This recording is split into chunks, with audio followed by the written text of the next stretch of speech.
ఆర్థికంగా వెనుకబడి ఉన్నాం కాబట్టి మన పిల్లలకు అలాంటి అవకాశాలు ఉండొద్దు అని నేను కోరుకుంటున్నాను. ఈ మహిళా దిన సందర్భంగా మన పిల్లలని మంచి ఉన్నత మన ఉన్న సంపాదనలైనా మన పిల్లల్ని చదివించుకుంటూ వాళ్ళకు ఒక మంచి భవిష్యత్తుని కల్పించాలని కోరుకుంటున్నాను. నెల డేటు వచ్చేది ఉంటుంది కాబట్టి ఆ మెన్సెస్ ప్రాబ్లము గతంలో మన అమ్మమ్మల తాతల పరంగా జనరేషన్ మారినా కొద్దీ కొంత ఇన్ఫెక్షన్లు రావడం వల్ల గర్భసంచి స్రావం అవ్వడం, ప్రెగ్నెన్సీ అబార్షన్లు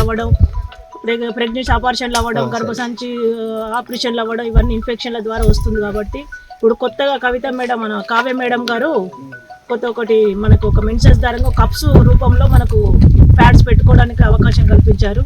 అది మన ఆశా వర్కర్లు కూడా మనకు ఒకసారి ట్రైనింగ్ ఇచ్చి ఆ కప్స్ మనకు చూపిస్తారు. ఇక నుంచి ఆ కప్స్ వాడాలని మీ మహిళలందరినీ కోరుకుంటున్నా. అది మెడికల్ పరంగా చాలా సర్వే చేసి దాన్ని తీసుకొచ్చారు కాబట్టి ఇక అలా అది వాడినప్పటి నుండి మనకి ఎలాంటి ఇన్ఫెక్షన్లు కానీ రోగాల సమస్యలు కానీ రాకుండా ఉంటుంది. కాబట్టి అది ఈ మహిళా దిన సందర్భంగా మీ అందరికీ నా నమస్కారాలు.